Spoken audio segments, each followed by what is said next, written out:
Hoje eu coloquei ali no Facebook um brevíssimo post que dá um resumo do tema da nossa aula.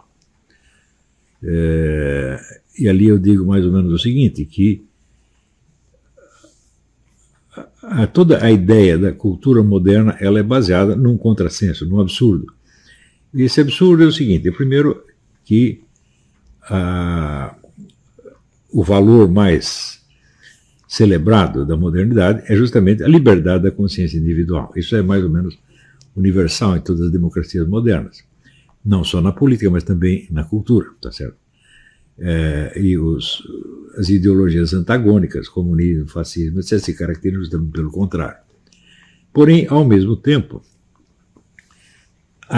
existe a ideia de que essa cultura moderna é superior a todas, não só as anteriores, tá certo? Mas que ela já antecipa os valores da mais alta cultura possível no futuro, de modo que aquilo que se espera que a ciência venha a descobrir no futuro já é creditado entre os méritos da ciência presente. Note que quando começa a ciência moderna, por volta do século XV, XVI, a ideia é exatamente o contrário. Vemos ali os pioneiros da ciência moderna, como John Dee, por exemplo, certamente o maior de todos, né? Você tem uma série de gênios ali entre John Dee e Isaac Newton, que são praticamente os criadores da ciência moderna. A ideia deles não era ir para o futuro, mas ao contrário, reconquistar um saber que tinha sido perdido num passado remotíssimo, uma espécie de saber angélico que teria sido revelado aos nossos antepassados. Essa ideia percorre toda a cultura desses dois séculos, e especialmente a do John Dee.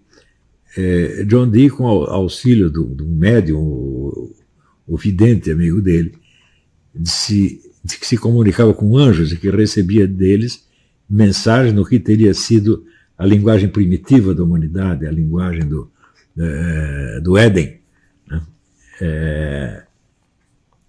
E ele, com base nisso, ele fez muitas previsões e de fato fez muitas descobertas científicas. E ele acreditava, antecipando um pouco Galileu, ele acreditava que os anjos poderiam comunicar este saber oculto aos homens através de uma linguagem puramente matemática, quer dizer, a matemática seria a linguagem de Deus nesse caso, ou a linguagem dos anjos, pelo menos.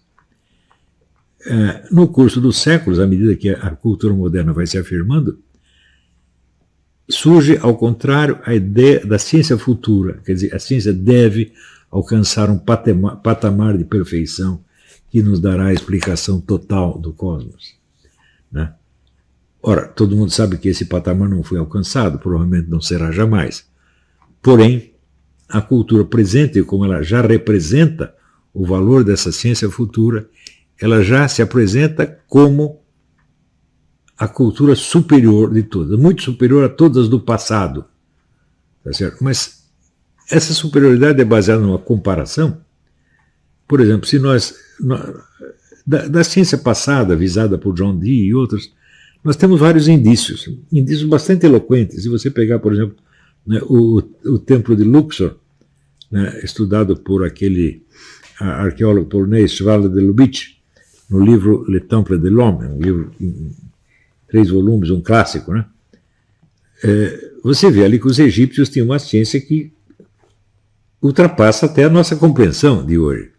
Se você olhar várias construções antigas, você vê que eles têm uma técnica que ultrapassa qualquer coisa que nós possamos conceber hoje em dia. Então, exemplo de uma ciência antiga altíssima e que foi perdida, nós temos. Agora, da ciência futura, o que nós temos? Não temos nada, temos apenas uma conjectura e uma esperança. Então, como é que essa ciência que não existe, tá certo, pode ser superior, tá certo, àquela que existiu e que está acima da nossa ciência atual? Como é possível uma coisa dessa? Você vê, toda a cultura moderna é baseada nesta coisa. Quer dizer, na alegação de uma superioridade que se desmente a si mesma.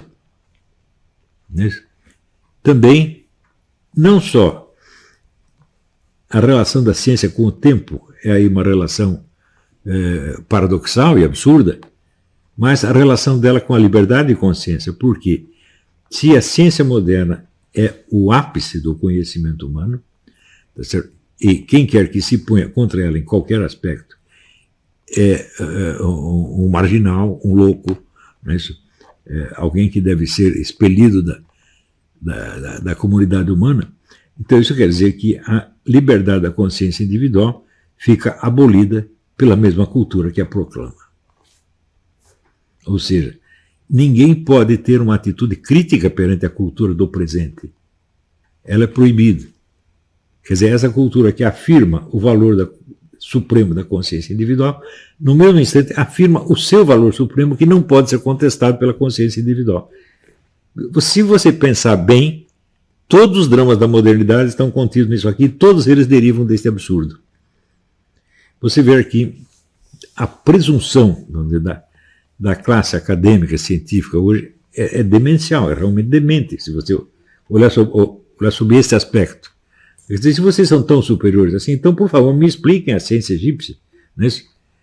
Me expliquem esses inumeráveis templos da antiguidade, construídos com técnicas que nós não conseguimos nem mesmo compreender, quanto mais imitar. Não é isso? Provem a sua superioridade em vez de apenas arrotá-la como uma presunção. Eles não podem fazer isso. Tá certo? Ninguém pode se proclamar superior a um conhecimento que ele mesmo confessa que não entende. Se ele não entende, ele está inferior a esse conhecimento, não é isso? Então, o senso de inferioridade da cultura moderna é compensado por, vamos dizer, proclamações de superioridade absolutamente dementes. E isto é normal. E isto fez justamente da classe universitária a mais presunçosa e opressiva que já existiu no mundo. Não é isso? Eu sempre soube que era assim, mas eu não imaginava, vamos dizer, a extensão do problema. Eu não imaginava assim a extensão da autoridade presuntiva da camada científica universitária moderna. Hoje eu vejo que é uma coisa totalmente demencial. Eu vejo pelo meu próprio exemplo, pelo que aconteceu comigo. Essa semana eu recebi, por exemplo, a cópia do trabalho universitário feito pelo senhor Mark Sedgwick, né? Que ele, assim, é o tradicionalismo no Brasil. Citou o tradicionalismo de Guénon e Chuon. Digo, muito bem. Eu acho que todo mundo sabe que eu já várias vezes declarei que a minha obra filosófica começa a partir de 1985. Né? E que tudo que eu escrevi antes era um material jornalístico. 95. Né? Eu disse, tudo que eu escrevi antes era material jornalístico, ele refletia etapas do aprendizado, mas não tinha, vamos dizer, um sentido autoral. Não estou dizendo, isto é a minha filosofia. Não é nada, nunca disse isso. Mas comecei a dizer a partir dos anos 93, 94, 95. Né? E ao longo do tempo fui acumulando, mostrei aqui outro dia os 27 volumes, tá certo? E aí tem uma parte da minha filosofia, o essencial dela ainda está nas 500 e tantas aulas do COF. E esse senhor Mark Sedgwick, a única coisa, tirando 1 ou 2 artigos de jornal, ele cita o livro sobre o debate com o Dugin, né? 2 ou 3 artigos de jornal, e o resto é tudo coisa anterior, mas muito anterior. E ele acha que isso é o pensamento do Olavo de Carvalho. Quer dizer, outra coisa, ele não lê português, ele não tem acesso ao material de fonte primária. Quer dizer, você imagina o que seria se eu tentasse fazer um estudo sobre a filosofia do Alexandre Dugin. Eu não tenho domínio da língua russa, portanto eu não tenho acesso à fonte primária, tenho o direito de ter minha opinião a respeito, mas não é de apresentar um trabalho com pretensões universitárias a esse respeito. Isto não é possível. Isso é total desmoralização. E, no entanto, o cara faz esse trabalho, né, e o apresenta como se fosse uma coisa cientificamente respeitável. Ele não tem nada de respeitável. Ele usa até como fonte o livro da Heloísa Carvalho, meu Deus do céu, que a própria mãe diz que é uma mentirosa compulsiva. A família inteira já desmoralizou o depoimento dela. O que mais quer? Né? Só que ele leva isso a sério porque interessa a ele.